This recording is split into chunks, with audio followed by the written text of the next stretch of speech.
बिस्मिल्लाहिर्रहमानिर्रहीम। अस्सलाम वालेकुम नाज़रीन, आप यूट्यूब चैनल देख रहे हैं। मैं इमरान खान हूँ। आज 3 तारीख है जब मैं ये वीलॉग रिकॉर्ड कर रहा हूँ, एतवार का दिन है। और 3 नवंबर 2022 को, आज से 2 साल पहले, इमरान खान साहब को गोलियाँ लगी थी और उनके ऊपर अटैक हुआ था जब वो कंटेनर के ऊपर सवार थे और वो वज़ीराबाद से गुजर रहे थे। अब आप अंदाज़ा करें कि 2 साल हो गए इस वाक़े को। इस अफसोसनाक वाक़े के बाद पंजाब में अपनी हुकूमत होने के बावजूद इमरान खान साहब, जो कि साबिक वज़ीर आज़म पाकिस्तान भी थे, वो अपनी FIR दर्ज नहीं करवा सके थे। और आज के दिन तक इस हवाले से डेवलपमेंट क्या है, अब आप ये देख लीजिए। एक तो 2 साल से इमरान खान पर कातलाना हमले के केस में जियो फेंसिंग नहीं हो सकी, इमरान खान साहब की दरख्वास्त पर मुकदमा तक दर्ज ना हो सका, और मुकदमा मुद्दई जो है वो सब इंस्पेक्टर आमिर शहजाद जो है वो भी पुरस्रार तौर पर मुकदमा दर्ज होने के 6 माह के बाद दिल का दौरा पड़ने से इंतकाल कर गया था। और मुतलका DSP और जॉइंट इन्वेस्टिगेशन टीम के सामने पेश ही नहीं हुआ, उसने किसी को अहमियत ही नहीं दी DSP ने। अब अंदाज़ा करें, आपके पंजाब में हुकूमत भी इमरान खान साहब की थी, वो अपनी FIR नहीं करवा पा रहे थे, लेकिन इसके बावजूद इमरान खान साहब ने इस दिन एक चीज़ साबित की थी।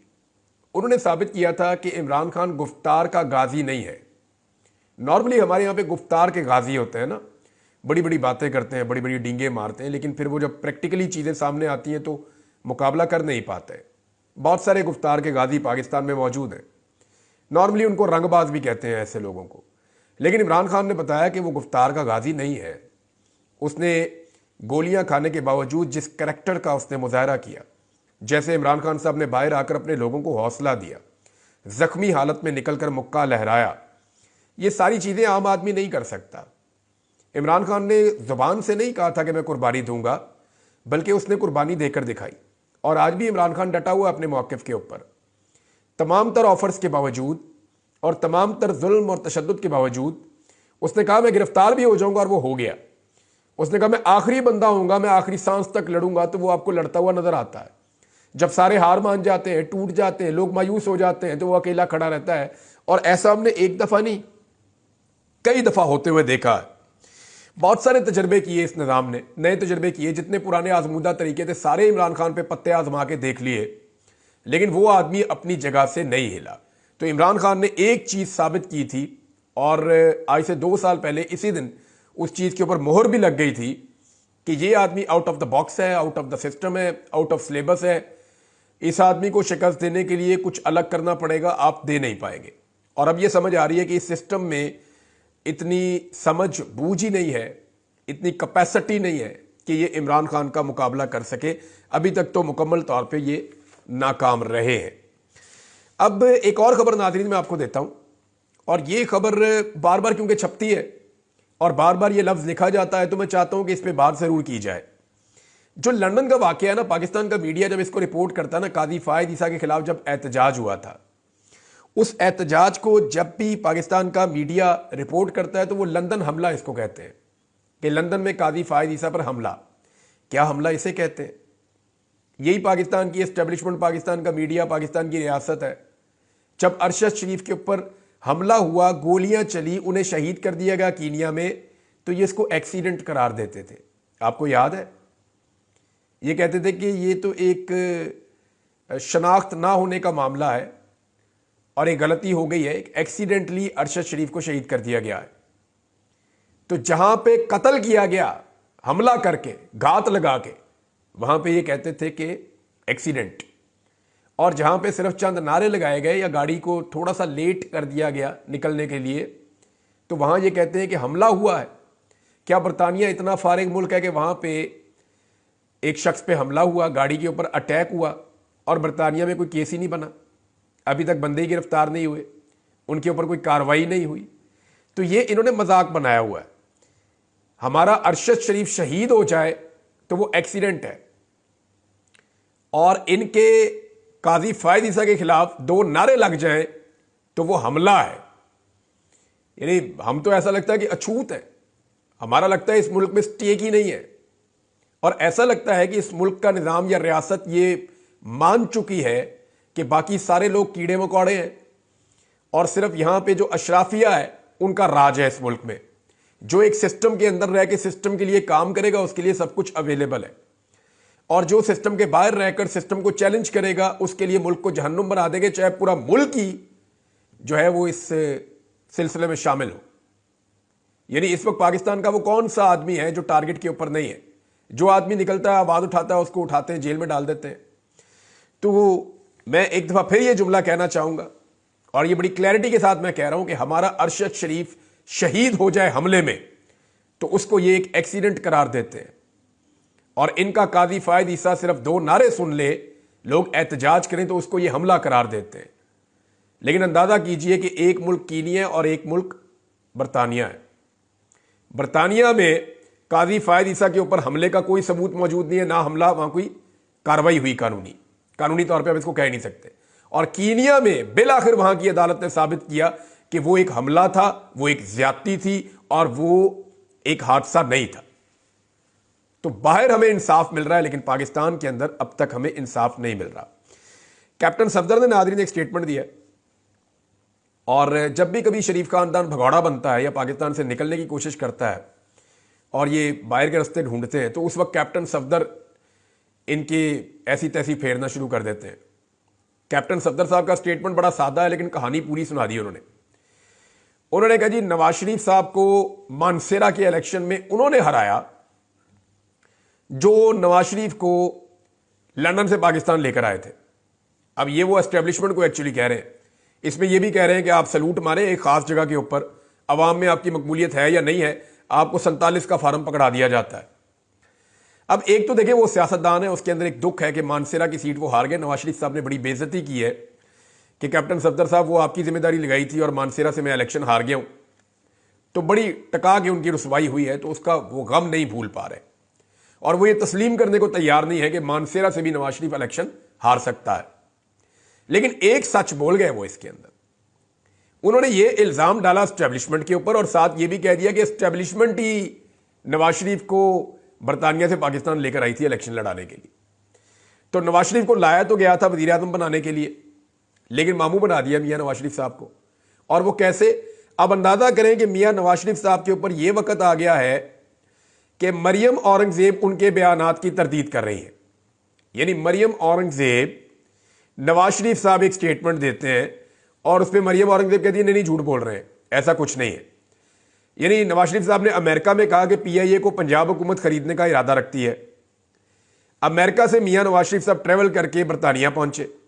लंदन के अंदर मियां नवाज शरीफ साहब ने दोबारा फिर स्टेटमेंट दिया। स्टेटमेंट पहले मियां नवाज शरीफ वाला सुन लेना आप।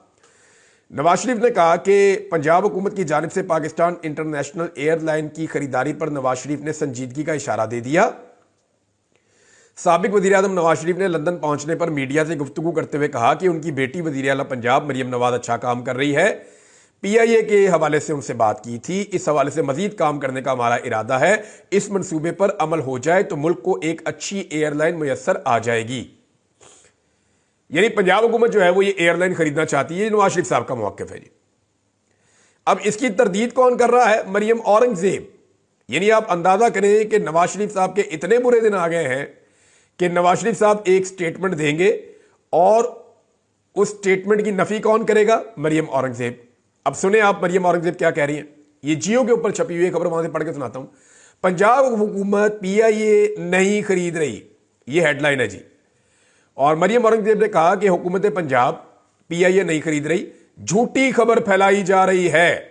नवाज शरीफ को झूठा कह दिया, तौबा तौबा। मरियम औरंगजेब ने कहा कि नवाज शरीफ झूठ बोल रहा है। ये जो नवाज शरीफ कह रहा है कि पंजाब हुकूमत पीआईए खरीदना चाहती है, ये नवाज शरीफ साहब की झूठ है। लिहाजा पंजाब हुकूमत कोई पीआईए नहीं खरीदना चाहती। अब मेरी एक और खबर की तस्दीक इन्होंने खुद कर दी है। मैंने आपको कहा था कि ये प्राइवेट लोगों को इन्वॉल्व करके एक नया कारोबार खड़ा करना चाहते हैं, एयरलाइन का धंधा। इसके अंदर भी शरीफ खानदान जो है और इनके लोग आना चाह रहे हैं, इनके फ्रंटमैन के जरिए ये आना चाह रहे हैं। मरियम औरंगजेब ने कहा कि जी हम एक प्राइवेट सरमायाकारों के इश्तराक के साथ पंजाब एयरलाइन लाना चाहते हैं और पंजाब एयर के नाम से हम काम करना चाहते हैं और प्राइवेट शराकतदारों को इसमें शामिल करेंगे। आपको बात समझ आ रही है? Public private partnership. पीआईए तो तबाह हो गई है और आईएमएफ की यह शर्त है कि आपने बेचना है पीआईए को। यानी वो तमाम इदारे आपने बेचने हैं जो आपके खसारे में चल रहे हैं, ये आईएमएफ की शर्त है। इसलिए हम अपने इदारे बेच रहे हैं। क्योंकि पाकिस्तान उसको चला नहीं पा रहा। पहली मरतबा इमरान खान साहब के दौर के अंदर फैसल अमीन गंडापुर साहब ने कल इसके ऊपर एक क्लेम भी किया कि पहली मरतबा ऐसा हुआ था इमरान खान साहब के दौर के अंदर कि पीआईए का खसारा कम हुआ था और मुनाफे में इजाफा हुआ था। तो ये तो इमरान खान साहब के दौर में हुआ था, ये तो फैक्ट्स एंड फिगर्स मौजूद हैं। लेकिन एक बड़ी भोंडी हरकत जो है वो उस वक्त के एविएशन मिनिस्टर के खाते पड़ी हुई है कि उन्होंने पीआईए के सारे पायलट ही जाली कर दिए थे बहुत बड़े पैमाने पे, और उसका पीआईए की शोहरत को नुकसान पहुंचा था। ये चीज अगर थी भी तो इसको डिफरेंट तरीके से हैंडल किया जा सकता था। लेकिन कुछ लोगों का कहना है कि उस आदमी ने शायद जाती मफाद और पैसा कमाने के लिए ये काम किया था, और वो आदमी फिर इमरान खान को छोड़कर भी चला गया, क्योंकि जो लोग जाती मफाद के लिए सियासत करते हैं वो फिर वक्त आने पे खड़े नहीं हो सकते। लिहाजा वो कहानी वहां आप छोड़ दें। लेकिन आईएमएफ कह रहा है कि एक चीज आपकी हुकूमत ने नहीं चलानी, खसारे में जा रही है। तो आईएमएफ तो पाकिस्तान के साथ डील कर रहा है और पंजाब पाकिस्तान में आता है, तो कान को यहां से नहीं पकड़ना, यहां से पकड़ लेना है। ये क्या बात हुई? ये जो पीआईए है वो शहबाज शरीफ से नहीं चल रही, मरियम नवाज चलाएगी अब। तो पैसा किसका लगेगा? वो तो हमारा ही लगेगा। ये दो में से एक बात है ना। या तो नवाज शरीफ ये कह रहा है कि मेरा भाई नकम्मा है, नखट्टू है, नालायक है।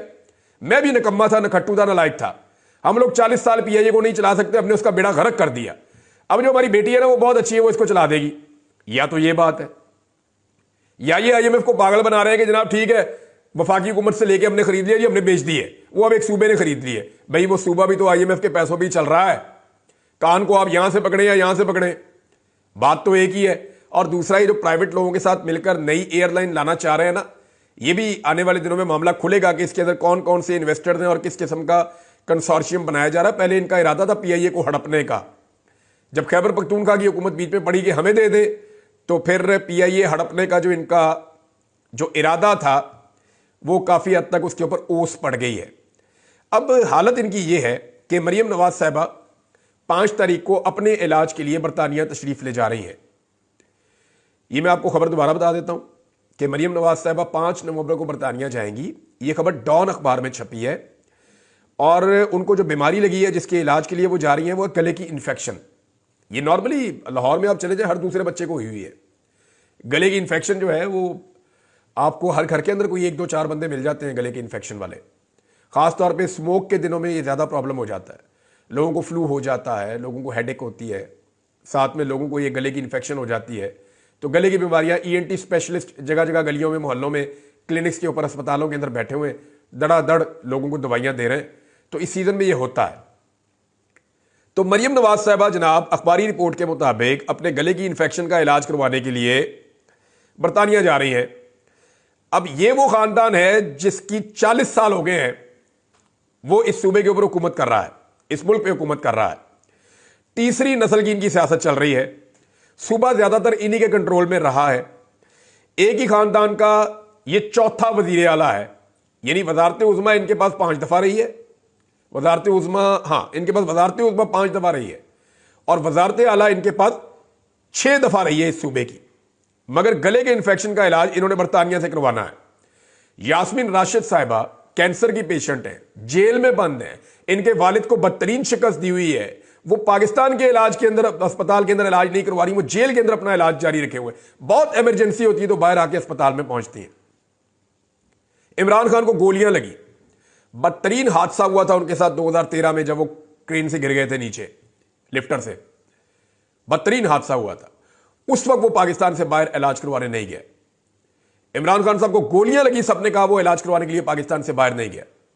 इमरान खान ने अगर कहा कि मेरा जीना मरना पाकिस्तान में, तो उसने साबित किया कि मेरा जीना मरना पाकिस्तान में। और ये लोग अपने इलाज के लिए इन 40 सालों में एक अस्पताल, एक डॉक्टर पैदा नहीं कर सके जो इस खानदान का इलाज करे। एक अजीबोगरीब खानदान है, इनको कब्ज भी हो जाती है, जाके बाहर से इलाज करवा लेते हैं। गले की इन्फेक्शन है जी, बाहर से इलाज करवाने के लिए जाना है, और नारे लगाते हैं कि पंजाब में हम सेहत का इनकलाब लेकर आ गए। पंजाब में ऐसी सेहत हो गई है कि पूरे पाकिस्तान से लोग पंजाब में इलाज करवाने जा रहे हैं। ये सब इनके बहाने हैं। एक्चुअली ये इनका मुल्क ही नहीं है, ये यहां पे सिर्फ इक्तदार के लिए आते हैं। थोड़े दिन पहले मरियम नवाज कह रही थी ना कि हमने यहीं पे रहना है, हमारे बच्चों ने यहीं पे रहना है, फौजियों ने यहीं पे रहना है, फौजियों के बच्चों ने यहीं पे रहना है, जजों ने यहीं पे रहना है, उनके बच्चों ने यहीं पे रहना है। इस तरह की कहानी दी हुई थी थोड़े दिन पहले पब्लिक को। तो उसके अंदर अपना भी बताएं ना कि हमने यहां नहीं रहना, ना हमारे बच्चों ने यहां रहना है, ना हमने यहां कारोबार करना है, ना हमने यहाँ असासे बनाने हैं, ना हमने यहाँ इलाज करवाना है, ना हमने यहाँ शादियां ब्याह करने हैं, ना हमने यहाँ पे इंजॉयमेंट करनी है। हमारा ना ये मुल्क है, ना हमने यहाँ पे रहना, हमने सिर्फ यहाँ पे इक्तदार करना है। यहां से हमने लुट्टमार करनी है, यहां हमने बदमाशी करनी है, यहां हमने रूल करना है। तो ये इस मुल्क में तो इसलिए आते हैं, ऐसा लगता है। और अब एक छोटे से इन्फेक्शन के इलाज के लिए मोहतरमा तशरीफ लेकर जा रही हैं बरतानिया। अल्लाह ताला इनको सेहत अता फरमाए। मेरी दुआ है कि अल्लाह इनको सेहत दे और इनको दिमागी सेहत भी अता फरमाए, ताकि ये पाकिस्तान में भी कोई ऐसा अस्पताल बना सके। बहरहाल शेख वकास अकरम साहब का एक स्टेटमेंट आया इंतज़ार पंजूथा साहब के हवाले से। इंतज़ार पंजूथा साहब अपनी फैमिली के पास पहुंच गए हैं और पाकिस्तान एक अजीब मुल्क है जहां पे बाजियाब होने वाले को मुबारकबाद दी जाती है। यानी यहां पे अगवा करने वाले को पकड़ा नहीं जाता, अगवा करने वाले के खिलाफ कार्रवाई नहीं होती, जो जालिम है उसके खिलाफ किसी किस्म का आवाज़ नहीं उठाई जाती। लेकिन जो बेचारा बाजियाब हो जाता है, जिसके ऊपर जुल्म हुआ होता है, तो उस मजलूम को मुबारकबाद दी जाती है कि तुम्हें मुबारक हो, तुम्हारे ऊपर जुल्म वक्ती तौर पर रुक गया है और अब यह जुल्म किसी और के ऊपर होगा। यानी ये क्या मुबारकबाद देने वाली बात ही नहीं, ये तो अफसोस करने वाली बात है। शेख वकास अकरम साहब कह रहे हैं कि इंतज़ार भाई से 3 बजे मुलाकात हुई, हफ्तों बाद उन्हें देखकर दिली खुशी हुई। जिस अजियत से उनको गुजरना पड़ा, इसके बावजूद भी एक अजीब इत्मीनान देखा इनकी आंखों में। जिन पुलिस वालों ने एक ट्रॉमाटाइज शख्स की वीडियो अपने दफ्तर में बना के वायरल की, वो जूतों से मुरम्मत के काबिल हैं और आईजी ने उनके लिए कैश इनाम का ऐलान किया है। कुर्बानियों की लाजवाल दास्तानें लिखी जा रही हैं, ये शेख वकास अकरम साहब ने कहा। वैसे इंतज़ार पंजूथा वाला मामला जो है, इस पर पाकिस्तान तहरीक इंसाफ को मैं फिर कहूँगा आवाज़ उठानी चाहिए और सारे पार्लियामेंटेरियंस को इकट्ठे होकर सुप्रीम कोर्ट ऑफ पाकिस्तान जाना चाहिए। सेनेटर्स को और एमएनएस को जाके सुप्रीम कोर्ट ऑफ पाकिस्तान के चीफ जस्टिस याह्या अफरीदी साहब की अदालत में बैठना चाहिए और उनसे दरख्वास्त करनी चाहिए कि जनाब आपका एक वकील अगवा हुआ था, उसे अपनी अदालत में बुलाएं और बुलाकर पूछें और इंसाफ दें और अगवाकारी का ये सिलसिला पाकिस्तान में बंद करें। या तो इस मुल्क के अंदर सरमायाकारी होगी या फिर इस मुल्क के अंदर अगवाकारी होगी। आखिरी खबर नाज़रीन वही है कि पाकिस्तान तहरीक इंसाफ अपनी तैयारियां कर रही है एहतजाज के हवाले से और धड़ाधड़ उनकी कंपेन चल रही है। गली मोहल्ले के लेवल पे, यूनियन काउंसिल के लेवल पे, हर जगह पे वो लोगों को मोटिवेट कर रहे हैं। तो क्या पाकिस्तान तहरीक इंसाफ, जो थोड़ी सी मायूसी उनके अंदर पैदा हुई थी, उसको झटक के दोबारा पूरी ताकत से बाहर निकल आएगी? अगली वीलॉग में इस पर हम बात करते हैं। अब तक के लिए इतने, अपना ख्याल रखिएगा, अपने इस चैनल का भी। अल्लाह हाफिज़।